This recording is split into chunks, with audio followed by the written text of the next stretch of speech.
Saya sering terbangun tengah malam dengan rasa cemas. Kadang 2 atau 3 kali harus ke kamar mandi. Tubuh ini lelah, tapi rasanya seperti tidak pernah benar-benar tidur. Kepala penuh pikiran. Kadang saya merasa takut malam datang, karena saya tahu saya akan sulit tidur lagi. Semoga Allah memberikan kedamaian untuk Anda, dan semoga Allah memberikan kedamaian untuk Anda. Selamat datang kembali di podcast Healthy Living 365. Di sini kita semua setara bersama-sama membangun sebuah komunitas kesehatan, tempat bertukar pikiran dan berteman. Program ini ditujukan untuk semua orang di seluruh Indonesia yang ingin menjalani masa tua dengan sehat dan bermakna. Saya, Dr. Muhammad, dengan misi berbagi melayani dan memberikan konsultasi gratis untuk segala masalah kesehatan. Hari ini kita akan membahas topik yang sangat dekat dengan banyak dari kita, terutama mengenai gangguan tidur di malam hari. Hari ini saya ditemani oleh Pak Hashim, seorang pensiunan guru dari Surakarta, Jawa Tengah. Beliau sudah mengalami gangguan tidur selama lebih dari 7 tahun. Cerita beliau adalah cerminan dari jutaan orang di Indonesia yang merasakan hal serupa. Salah satu penyebab paling umum yang tidak banyak disadari oleh orang tua adalah penurunan hormon melatonin. Hormon ini berfungsi sebagai pengatur ritme sirkadian tubuh, semacam jam biologis yang memberi sinyal kapan harus tidur dan kapan harus bangun. Produksi melatonin secara alami akan menurun seiring usia, terutama setelah usia 50 tahun. Hal ini dibuktikan oleh penelitian dari Brzezinski tahun 1997 yang menunjukkan bahwa lansia memproduksi melatonin jauh lebih sedikit dibanding usia muda. Selain faktor usia, gaya hidup kita juga ikut memperburuk masalah ini. Banyak dari kita menghabiskan waktu di dalam ruangan jauh dari sinar matahari pagi. Tanpa cahaya alami, tubuh kesulitan menentukan kapan waktunya untuk mulai memproduksi melatonin. Ditambah lagi penggunaan ponsel atau televisi hingga larut malam menyebabkan paparan cahaya biru yang menekan produksi hormon ini. Namun jangan khawatir. Ada beberapa langkah sederhana yang bisa kita ambil untuk membantu tubuh memproduksi melatonin secara optimal. Pertama, mulailah kebiasaan berjemur di pagi hari antara pukul 7 hingga 9 pagi selama 15-20 menit. Kedua, hindari gawai setidaknya 1 jam sebelum tidur. Ketiga, konsumsi makanan yang mendukung produksi melatonin seperti pisang susu hangat dan kacang almond. Dan terakhir, tetapkan jam tidur dan bangun yang sama setiap hari, bahkan di akhir pekan. Saya memang jarang keluar rumah sejak pensiun, dan saya juga suka scroll HP sampai larut malam. Saya baru tahu kalau itu bisa menghambat tubuh saya untuk tidur nyenyak. Terima kasih dok, penjelasannya sangat membuka mata. Pak Hashim, Bapak tadi menyebut sering bangun malam karena harus buang air kecil. Itu adalah gejala yang sangat umum pada usia lanjut dan disebut sebagai nokturia. Nokturia bisa sangat mengganggu kualitas tidur dan berdampak langsung pada kesehatan fisik serta suasana hati seseorang di siang hari. Secara fisiologis, saat usia bertambah fungsi ginjal, kita mulai berubah. Ginjal lansia cenderung menghasilkan lebih banyak urin di malam hari. Selain itu, otot kandung kemih juga kehilangan kekuatannya, menyebabkan dorongan buang air muncul lebih sering dan sulit ditahan. Menurut jurnal urologi tahun 2010, lebih dari 70% pria di atas usia 60 mengalami gangguan ini. Gaya hidup juga berperan penting. Banyak orang masih minum teh manis atau kopi setelah makan malam. Padahal kafein adalah diuretik yang memicu produksi urin. Minuman berenergi dan air dalam jumlah besar di malam hari akan memperparah kondisi ini. Solusinya cukup sederhana namun butuh disiplin. Pertama, kurangi minum setelah pukul 7 malam. Kedua, hindari konsumsi kafein dan gula setelah waktu maghrib. Ketiga, biasakan untuk buang air kecil sebelum naik ke tempat tidur. Keempat, angkat kaki selama 30 menit sebelum tidur untuk mengalirkan cairan dari kaki ke tubuh bagian atas agar tidak langsung berubah jadi urin saat tidur. Saya baru menyadari ternyata minum teh manis tiap malam bisa mempengaruhi kondisi ini. Saya sering malas ke toilet dulu sebelum tidur.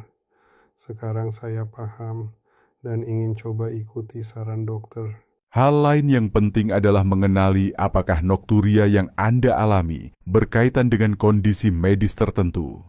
Misalnya pada penderita diabetes tubuh menghasilkan lebih banyak urin sebagai upaya untuk membuang kelebihan glukosa. Atau pada penderita hipertensi dan jantung penumpukan cairan bisa memengaruhi frekuensi buang air malam. Oleh karena itu penting untuk memeriksakan diri ke dokter jika nokturia terus terjadi meskipun sudah mencoba perubahan gaya hidup. Dengan memahami tubuh kita sendiri dan menerapkan kebiasaan sehat, nokturia bisa dikendalikan. Ingat, tidur malam yang tidak terganggu sangat penting bagi kesehatan. Tanpa tidur yang cukup, tubuh kita kesulitan memperbaiki jaringan menjaga daya tahan tubuh, bahkan mengatur emosi. Bagi keluarga yang memiliki orang tua lanjut usia, bantu mereka menerapkan pola minum yang tepat, hindari teh atau kopi malam hari, dan pastikan mereka buang air kecil sebelum tidur. Hal-hal sederhana ini bisa memberikan dampak besar. Sahabat pendengar, apakah Anda juga mengalami hal serupa? Silakan berbagi di kolom komentar. Anda bisa cerita tentang kebiasaan malam Anda atau solusi yang Anda temukan untuk mengurangi buang air malam. Jika Anda merasa informasi ini bermanfaat, tekan tombol like dan subscribe agar tidak ketinggalan episode lainnya dari Hidup Sehat 365. Terima kasih atas dukungan Anda. Semoga Allah memberi Anda tidur yang nyenyak dan tubuh yang sehat. Wassalamualaikum warahmatullahi wabarakatuh. Pak Hashim. Banyak orang lanjut usia juga mengalami kesulitan tidur karena rasa tidak nyaman secara fisik seperti nyeri sendi, sakit kaki, atau kram malam hari. Kondisi ini tidak hanya mengganggu, tetapi bisa membuat seseorang takut untuk tidur karena tahu bahwa malamnya akan terasa menyakitkan. Secara medis, nyeri sendi pada lansia sering disebabkan oleh proses peradangan ringan yang terus-menerus. Ini bisa berasal dari osteoartritis atau kekakuan otot karena kurangnya pergerakan.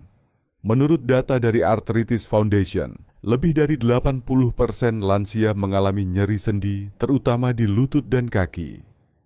Aktivitas fisik yang terbatas dan sirkulasi darah yang melemah membuat otot dan sendi tidak cukup teroksigenasi. Selain itu, kram otot pada malam hari bisa muncul tiba-tiba tanpa peringatan. Ini biasanya disebabkan oleh ketidakseimbangan elektrolit seperti magnesium atau kalium yang rendah atau postur tidur yang tidak ideal. Kadang seseorang terbangun dengan rasa sakit yang intens di betis atau telapak kaki. Solusinya bisa dimulai dengan langkah sederhana. Pertama, biasakan melakukan aktivitas fisik ringan di pagi atau sore hari, seperti berjalan kaki atau peregangan. Gerakan ini membantu melancarkan sirkulasi darah dan mengurangi kekakuan sendi. Kedua, sebelum tidur rendam kaki dalam air hangat selama 15-20 menit dengan sedikit garam. Air hangat membantu merilekskan otot dan meningkatkan aliran darah. Ketiga, pijat lembut kaki dan betis dengan minyak alami, seperti minyak kelapa atau minyak zaitun. Pijatan ringan bisa meredakan ketegangan otot dan memberikan rasa tenang secara psikologis. Keempat, perhatikan pola makan. Konsumsi makanan yang mengandung magnesium seperti pisang dan biji-bijian, serta minum teh jahe atau kunyit yang dikenal memiliki efek antiinflamasi alami. Saya sering bangun karena kaki saya terasa seperti ditarik. Kadang begitu sakit sampai saya harus berdiri dan jalan pelan-pelan untuk meredakan. Saya belum pernah coba pijat atau rendam air hangat. Saya tertarik ingin mencobanya, Dok. Hal penting lain adalah posisi tidur.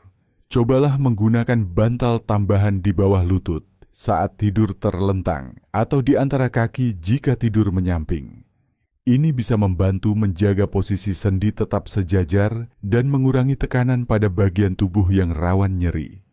Selain itu, menjaga suhu kamar tetap hangat dan nyaman juga membantu tubuh lebih rileks. Beberapa orang merasa lebih baik setelah melakukan sedikit gerakan peregangan sebelum tidur, seperti mengangkat tumit, memutar pergelangan kaki, atau menekuk lutut perlahan. Rutinitas kecil ini memberi sinyal pada otot bahwa waktunya beristirahat. Dan jika nyeri sangat mengganggu, jangan ragu berkonsultasi dengan tenaga medis untuk mengetahui apakah ada suplemen atau terapi fisik yang sesuai. Merawat tubuh tidak hanya soal obat, tetapi juga perhatian harian yang kita berikan. Rasa sakit tidak harus menjadi bagian dari hidup di usia tua. Dengan pendekatan yang lembut, namun konsisten, malam yang nyaman dan bebas gangguan bisa kembali kita nikmati. Pak Hashim, banyak orang mengira gangguan tidur hanya disebabkan oleh masalah fisik. Tapi pikiran yang gelisah, perasaan cemas dan kesepian juga bisa menjadi musuh utama tidur malam yang tenang, khususnya pada lansia. Kita hidup dalam masa di mana tekanan datang dari banyak arah. Sebagian orang merasa khawatir tentang kesehatan keuangan atau anak-anak mereka. Lainnya merasa kesepian karena tinggal sendiri atau kehilangan pasangan. Kondisi emosional seperti ini memicu produksi hormon kortisol yang membuat tubuh tetap terjaga bahkan ketika sudah lelah. Penelitian dari jurnal Sleep Medicine tahun 2014 menunjukkan bahwa tingkat kecemasan yang tinggi berhubungan langsung dengan gangguan tidur kronis. Saat pikiran penuh kekhawatiran, otak sulit memasuki fase tidur dalam yang dibutuhkan untuk pemulihan. Solusinya adalah menciptakan rutinitas malam yang menenangkan. Cobalah berdoa dengan khusyuk sebelum tidur, membaca ayat-ayat pendek Al-Quran, atau menuliskan 3 hal yang disyukuri hari itu. Aktivitas ini sederhana, tapi sangat kuat untuk menenangkan hati. Saya sering merasa sunyi sejak istri saya wafat. Kadang saya hanya menatap langit-langit, tidak bisa tidur, meski badan sudah capek.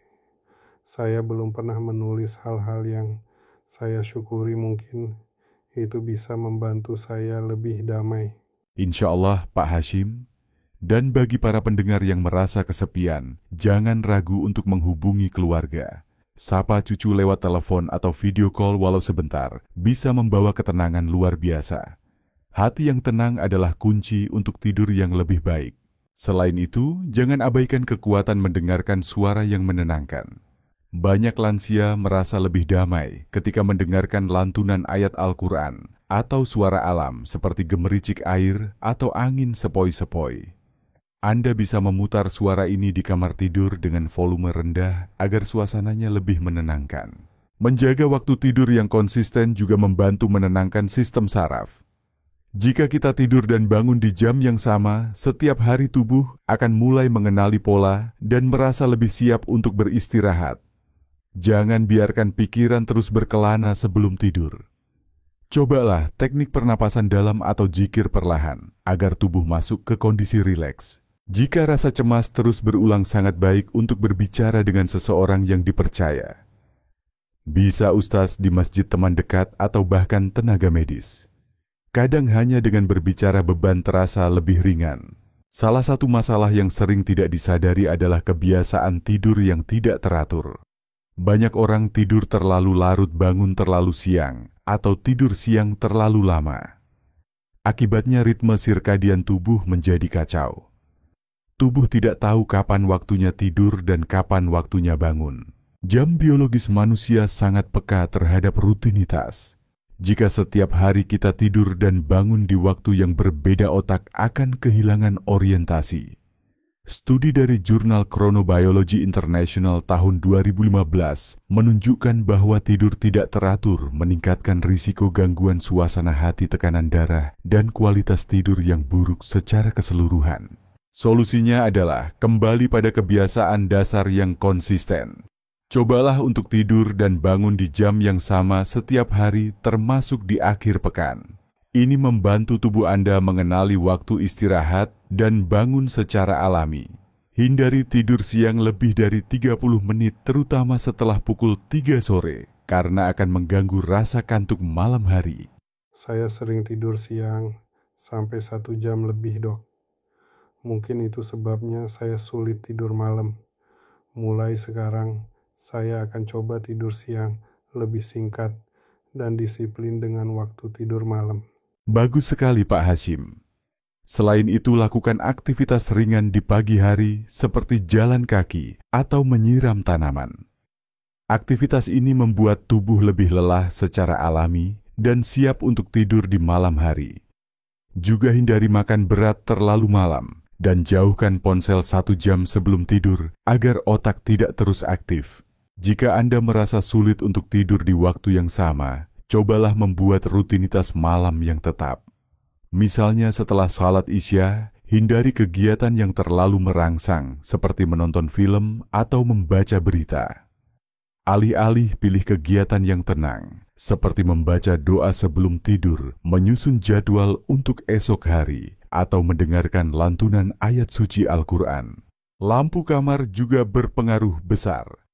Gunakan pencahayaan redup setelah pukul 8 malam untuk memberi sinyal pada otak bahwa waktu istirahat sudah dekat. Hindari cahaya putih terang yang menyerupai siang hari karena akan menghambat produksi hormon melatonin. Jika Anda terbangun di malam hari, jangan langsung menyalakan lampu terang atau memegang ponsel. Cobalah berbaring tenang sambil membaca zikir dalam hati. Dalam banyak kasus, tubuh akan kembali merasa mengantuk jika tidak diganggu rangsangan baru. Perubahan kecil ini jika dilakukan terus-menerus bisa menciptakan pola yang sehat dan konsisten. Tidur bukan sekadar rutinitas, melainkan bentuk ibadah menjaga amanah tubuh agar tetap sehat dan bermanfaat. Sahabat pendengar, apakah Anda punya kebiasaan tidur yang tidak teratur atau mungkin punya solusi yang sudah berhasil Anda jalankan? Silakan tulis di kolom komentar. Kami ingin mendengar pengalaman Anda dan semoga bisa menjadi inspirasi bagi yang lain. Terima kasih telah setia mendengarkan Hidup Sehat 365. Semoga Allah senantiasa menjaga kesehatan Anda dan memberi ketenangan di setiap malam. Wassalamualaikum warahmatullahi wabarakatuh. Alhamdulillah, kita telah membahas 5 masalah utama yang sering mengganggu tidur para lansia, mulai dari penurunan melatonin, sering buang air kecil di malam hari, nyeri otot, dan sendi, tekanan emosional seperti stres dan kesepian, hingga pola tidur yang tidak teratur. Semua masalah ini memiliki solusi sederhana yang bisa diterapkan dalam kehidupan sehari-hari. Tidur yang berkualitas bukan hanya soal durasi, tapi juga tentang bagaimana tubuh benar-benar beristirahat. Dalam Islam, tidur juga dipandang sebagai waktu pemulihan, maka kita dianjurkan untuk tidur dalam kondisi suci, berdoa sebelum tidur, dan mengikuti adab yang telah diajarkan Nabi. Saya merasa bersyukur malam ini, Dok. Ternyata banyak hal kecil yang bisa saya ubah untuk memperbaiki tidur saya. Saya akan mulai dari mengatur jadwal tidur dan lebih rutin berjemur pagi hari. Insya Allah Pak Hashim, ingat, perubahan kecil tapi konsisten bisa membawa dampak besar. Seperti mematikan gadget 1 jam sebelum tidur, menghindari minum teh larut malam, atau melakukan pijatan ringan di kaki, semuanya bisa membantu tubuh lebih siap untuk tidur. Jika Anda merasa sulit untuk langsung tidur di malam hari, cobalah rutinitas kecil seperti membaca zikir perlahan atau mendengarkan lantunan ayat suci Al-Quran dengan volume lembut. Suara yang tenang dapat membantu otak dan hati kita memasuki kondisi istirahat.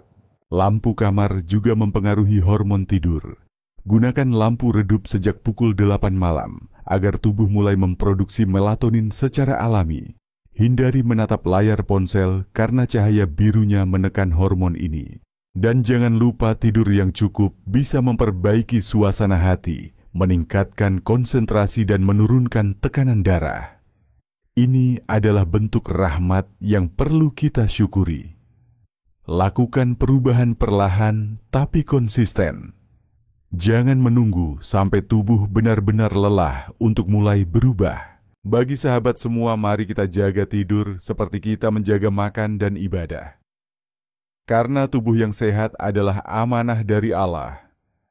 Dengan tidur yang cukup, tubuh akan lebih kuat, pikiran lebih jernih, dan hati lebih tenang. Terima kasih telah bersama kami di podcast Hidup Sehat 365. Semoga Allah memberi Anda kesehatan, ketenangan, dan tidur yang penuh berkah. Wassalamualaikum warahmatullahi wabarakatuh.